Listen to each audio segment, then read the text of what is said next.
Hey T Squad, it's me Keisha, and I'm here with this week's All Tea All Shade, Real Housewives of Potomac, Season 9, Episode 13. I'm so happy that our shows are back.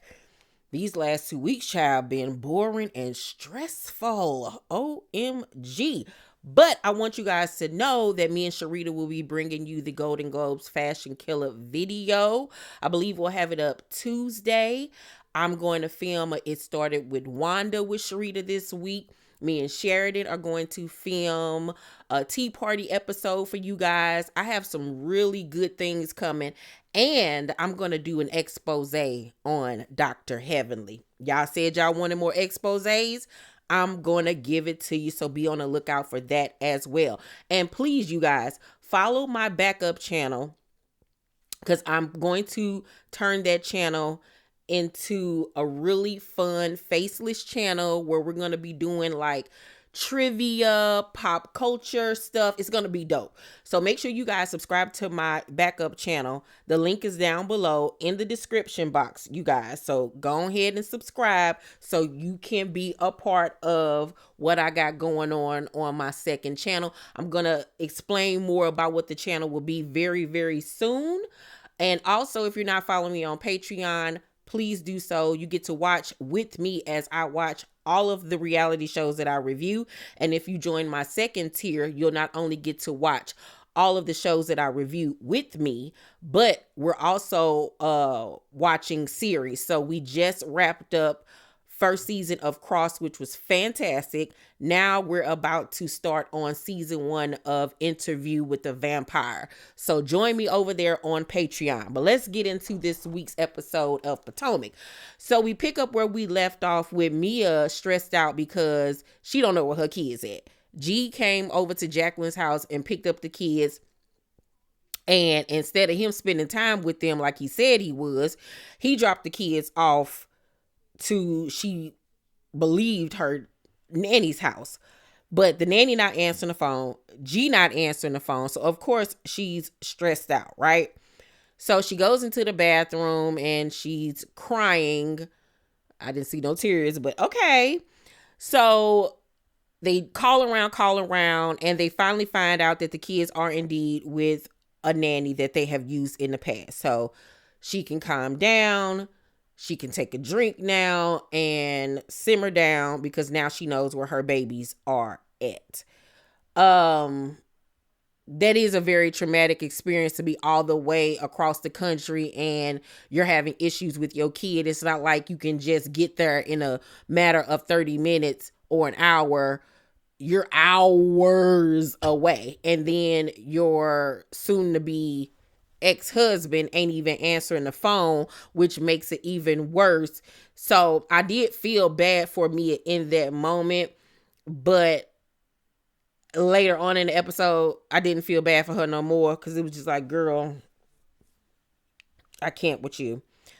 On the way to go shopping, everybody's on the bus, and Kay says that she met Greg a month after his divorce, and that basically the first year of them dating, it was like a push and pull with them trying to figure out, is this something that they really wanted to do, because he was fresh out of divorce. She had just closed up her shop and started this med spa. So they just had a lot of thoughts and feelings going on. But now that they're in year 2, they solid, and she just moved into his home while their house that they're building together is being completed. And she says in her confessional, I'm on a way more stricter schedule now. You know, we have children and stuff. And that really bothered me. It really bothered me because she keep on talking about how she want a ring and she want to get married. What incentive are you giving him to marry you? You already his intern, his secretary, his accountant. You running errands for his business, working for his business for free. You already live with him. Y'all buying a house together, and you ain't even married to this man. He on you about cooking and clean. What incentive does he have to want to marry you when you have given him everything that a wife would give him? And then you going as far as saying we have children. You don't have no children, ma'am. I need for y'all to stop doing stuff like that. or calling somebody your husband and your wife and y'all just boyfriend and girlfriend. Y'all need to be more realistic with what's going on in y'all lives. Them are not your kids. I know if I was their mother, I would feel some type of way about you talking about some we have kids. You ain't got nothing. You only been around my kids for 2 years and you talking about some we? No, ma'am. No, ma'am. And it'll be the same for a man if he was going around saying that. Girl, you just this man girlfriend. Okay, you ain't got no kids. I appreciate you, loving the kids and, building a rapport with them, but them not your kids, ma'am. Y'all be doing too much. Be doing too much. Then when stuff goes south and you wonder like, well, where did I go wrong? The proof is in the pudding, ma'am. And she just act like she's so in love with this little ugly tail man. I really honestly feel like it's fake. Not that the storyline is fake. I feel like she is faking her emotions for him. I don't think that she's all head over heels in love with him and she just want to be with him so bad. I think that she's settling and she's forcing herself to be with him because I think that he's a safe bet for her. I really honestly do. I think that the relationship that she was in where her partner passed away, I think that might have been the schmug dealer, maybe. So I think that being with a man like Greg is a safe bet for her. He's a sure thing. He's, solid on paper. He's vanilla, and I think that she's trying to convince herself to be head over heels for him. Because I just don't see it. I don't get it. I don't see it. I don't get it. I don't understand it. Giselle brings up this list that Karen told Ray he got to complete. So they asked Karen what's on the list. And she said that, when they first got together, he used to open doors for her. She needed him to do that. Then she needed him to go downtown. That's the way to my love. Take me round and round.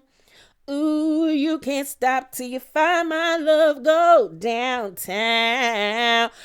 And everybody was like, oh, Ray going south of the border. Okay. So they asked Karen, is she backsliding on the knob? And she was like, absolutely not. I have retired my mouth. Okay. But he needs to go downtown. Can y'all just imagine Ray? Oh, God. In the bed with Karen. She on her back with her legs cocked open. And his old rickety self trying to scoot down to get in between her legs to get in there. He probably got to drink like a gallon of water before he can get to licking, child, because his mouth be dry. He probably got to take breaks in between. Probably got to use an oxygen mask.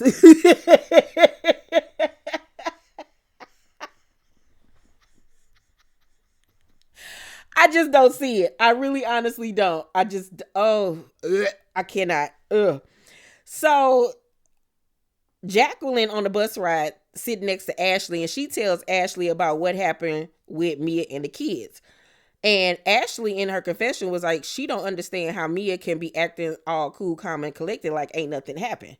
Like, she was like, it's a trigger for her to see or to know that this happened, and Mia's just acting like ain't nothing going on but the rent. You know what I'm saying? And ain't nothing going on for her now. Now that she know who her kids are with, she trusts this person. It's like, okay, I'm good. I can go ahead about my business. And I guess, to an extent, that's how you would have to be, because you're working, honestly. You're on a cast vacation. You know, this is a part of your job. So I know my kids are safe. So what more can I do? But let things be at this point and handle whatever else needs to be handled when I get back home. I get that. So while shopping, Ashley asks Mia where she was doing breakfast, and Mia tells her what happened with Gordon and the kids. And, that he said that he wanted to spend time with them, but then dropped them off with the nanny and then went to Martha's Vineyard. So everybody was like, now this man talking about he want to spend time with the kids, but you get them and then drop them off with the nanny, and then now you in Martha's Vineyard. Make it make sense. It don't make sense. It seems like he's in a manic state, or being a man. Who knows? But it's a bunch of crap. So Ashley in her confessional was like, if it was me, I would have left the trip.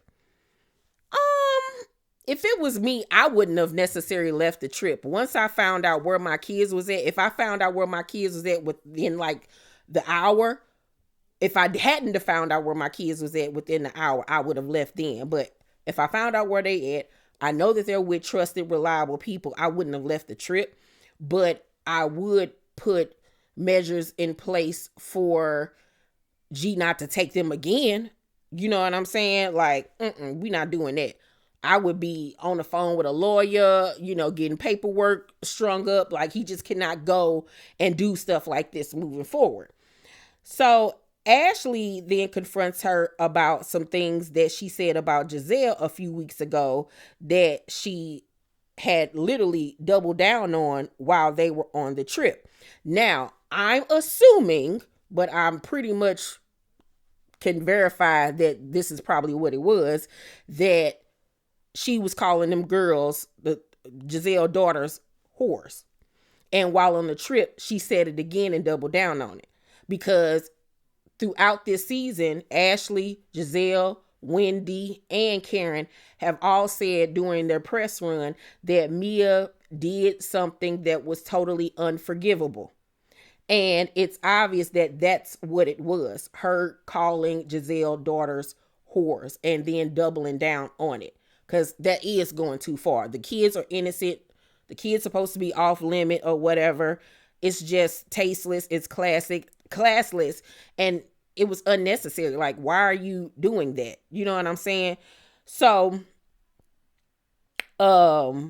Mia says, Ashley, I have too much going on. I really don't give a F. I just don't have the capacity right now. Okay. And so Ashley says, then I don't know how to show up for you. And Mia says, then don't. And she was like, okay, girl, say less. You ain't got to worry about me. So Stacy in her confessional says, Ashley is on Mia's throat this morning. I don't know what's going on, but she is tearing her down. Stacy, you shut up, clueless. You shut up, iRobot. You worry about you and that gay man you over there trying to make straight, okay? Be quiet, please. Giselle and the other girls are at a different shop and they're talking about what happened. And Wendy says that she doesn't know how Giselle did it because she would have cleared the whole table. Once again, it's without saying that she called these girls whores.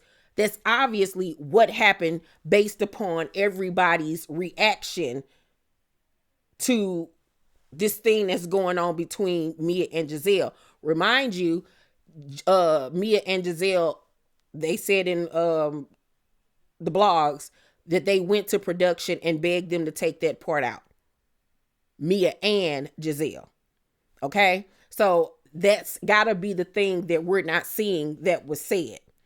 And I don't understand how she ain't leap on her either, because you want to have such vitriol for Candace and Wendy for just making faces about your kids. But this lady sat up here and called your daughters a derogatory term, and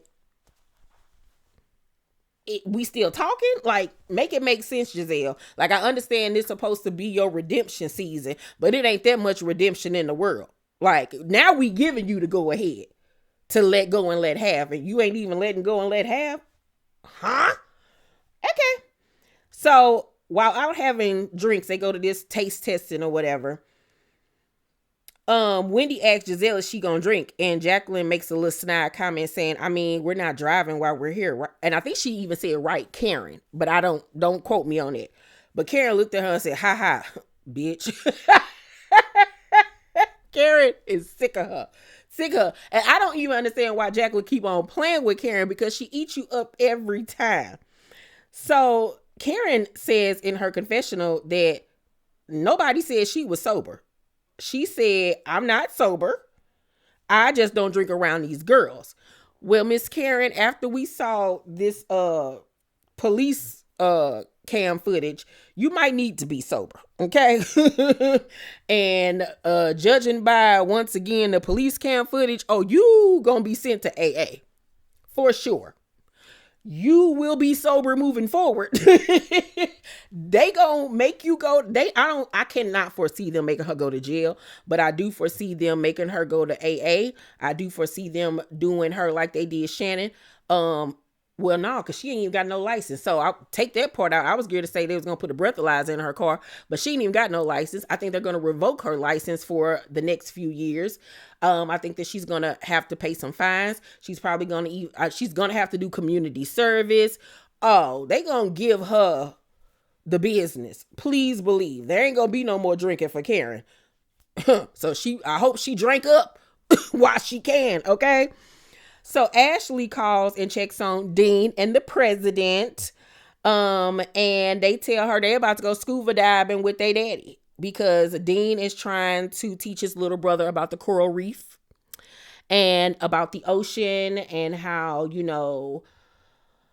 the world is built up of majority water and how we can only go but so far down in the ocean. We don't really know what's down there. How the government is saying that aliens live in the ocean. Dean is really up on current events.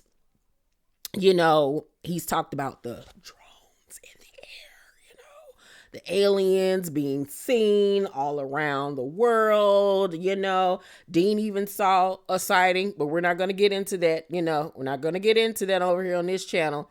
But Dean, like I said, he's up on game and I'm just here for it.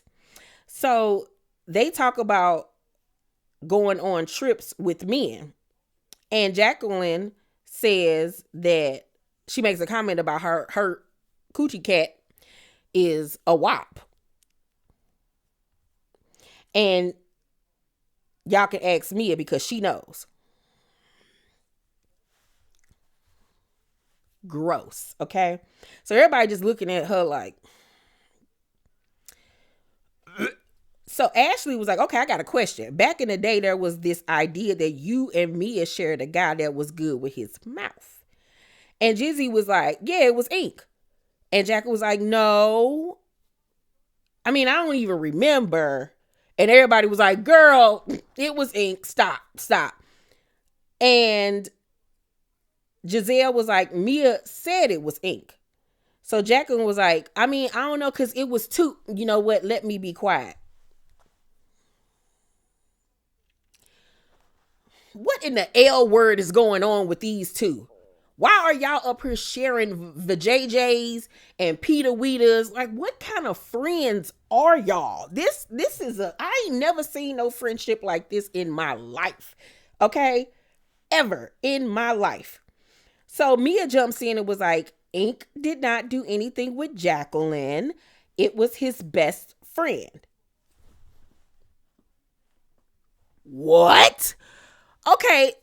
Ashley's initial question was, it was said that you and Mia shared a guy that was good with his mouth. Mia saying that it was Ink's best friend. So I don't understand. Nobody put this together at the table. So you saying that you and Jacqueline let Ink best friend eat y'all box. Probably even smash too. And then she goes on to say, but I want to say that there may have been some type of foreplay going on between Ink and Jacqueline because we took a shower together.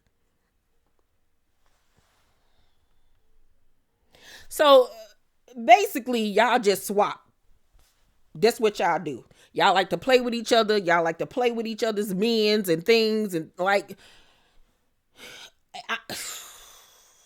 I think that what's going on between Mia and Jacqueline is very much the same thing that happened with Whitney Houston and Robin Crawford, where they became really good friends. They were attracted to each other.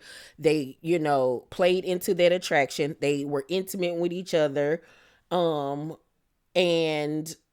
at one point, Whitney started dating men and stuff like that. And, Robert dated men too and dated women. And sometimes they would still come back together until it was 100% cut off when she got with Bobby Brown. I think that that's what Mia and Jacqueline's friendship is. I think that they have a friendship, and then they have an intimate relationship built between them. And that's why it's so weird and unconventional to everybody else, because it's like, what is going on? What makes it even weirder, it's not that part ain't really weird to me. It's the sharing of their partners that really makes things murky for me. But hey, they like it. I love it. So and then her and Ink and Jacqueline still be kicking it around each other. I guess, girl. So Jacqueline, it was a period of time we were finding ourselves, and I'm not embarrassed by that, because everybody has to find themselves. And why not find yourself with your best friend? Why don't you? Me and my best friend have been my day one ride or die. We have been best friends since we were 10 years old. We are 43 now. That is 33 years of friendship, okay? And we have shared a lot together, okay? But we ain't never shared no Peter Weeder, okay? Exploring ourselves with each other. No, ma'am. No. What? Huh? Girl, okay. Bless him, Jesus. All right. So Mia, on the way to dinner that night, is on the phone in the van with Ink and tells him, I might have to catch a flight before I go home so you can get some of this Panama P.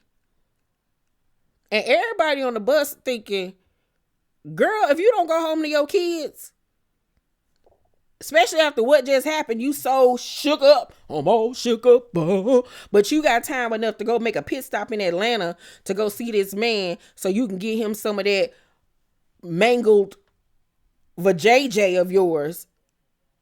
Huh? Girl, and that's why I was like, oh yeah, I don't feel sorry for her. I knew she was fake crying in that damn bathroom. She wasn't that upset about where them kids was, because if you really was that upset and was waiting to get back home to your kid, Ink wouldn't even been thought in your mind. Girl, bye. Stop. So in her confessional, Mia gonna say, I do have 3 children, and my oldest is in Atlanta, and Ink is there as well. The kids are fine. Oh, I bet you the kids are fine, because as long as they with somebody you trust, they good. They can be with them for days on end while you are ripping and running the streets. You just seem like you're that type of mama. So at dinner, Stacy asked Kay what's going on with her court case. And Giselle was like, what court case? And Kay was like, I'm suing Deborah. And Giselle says, that's still a thing. And she was like, yes, it's going to always be a thing. And they asked her, is it a civil or a criminal case? And she says it's both. And Giselle was like, well, what you suing her for money for? Because, she ain't got none. And Kay was like, I don't care. That's her problem, period. So everybody was like, oh, okay, girl, you got it. Really, what could they say? If it was me, would I have sued her? Yeah, it wouldn't have been for no absorbent amount of money, but I would have probably sued her for the scar. I don't see the scar. They hid it very well. But like she said, it don't matter. It's something that she's still getting fixed on to this day. And the girl did hit her with a weapon. So, hey. Wendy asks what happened during shopping, and Kay says that they had fun, but Ashley walked out. So Stacy brings up that Mia had a hard morning. So Mia tells them what happened, and Wendy tells Mia that she doesn't think that G should be around the kids while he's like this. And she was like, well, what am I to do? He's never harmed the kids before. And Giselle was like, well, Mia, I want my kids to be in a safe space too. I didn't realize until this morning when Karen told me that you doubled down on everything you said. Now, with that being said, it doesn't make sense, because if it was just about the conversation that they actually showed us on on the last episode, she said right to her face that your girls were sneaking dudes in or whatever. We already saw that. Y'all had the conversation. So with Giselle saying, I didn't realize until this morning when Karen told me you doubled down on everything. Once again, it's showing that they've cut something out that they're not showing us. So obviously, Mia must have said around the girls once again that her daughters were some whores. And then Karen went back the next morning and told Giselle. That's what's the missing puzzle piece that we're not being shown. So I'm hoping at the reunion, that's what comes up. So Mia apologizes. No, Mia says, well, I apologize to you off camera. And Giselle says, which was very strange because if you really meant it, you would have done it at the table. So Mia says that she's tired of being scrutinized about what she posts on social media and that this is who she is and she's not going to change. Jacqueline, who was her mouthpiece, her bodyguard, okay, Kevin Costner, was like, I know you all are concerned, but it's adding another level of stress on her. And Giselle was like, it doesn't excuse bad behavior. And Jacqueline was like, I agree, it's not an excuse, but the temperature has really been high when it comes to Mia. And Karen was like, Mia has done a lot. And Wendy was like, woe is me. And once again, judging by everybody's response, that gotta be what everybody is talking about. So Mia was like, I'm here to celebrate liberation, and there is no liberation going on at this effing table. It's a bunch of miserable effing bees. And everybody was like, girl, I know you ain't talking to me. I ain't miserable. And Karen was like, you know what? It's on Mia to make this right at this point. If she want to make it right, she'll make it right. My thing is, why is Jacqueline always talking on Mia's behalf? Like, girl, do she got her fist up your butthole and controlling your mouth? She can talk for herself. Shut up. She get on my nerve trying to explain everything like we hooked on phonics. You the slow one. I find your, okay? Overall, I'm going to give this week's episode of Real Housewives of Potomac a B+. It was a really good episode. I kind of wish that they wouldn't have taken it out, her calling them girls whores, because that would have really shined a bigger light on Mia this season. And it actually would have made the season even better as far as storyline, drama, revealing people for who they are. I would have left it in there just to really expose who she is to the world. That's what I would have did. I wouldn't have took it out.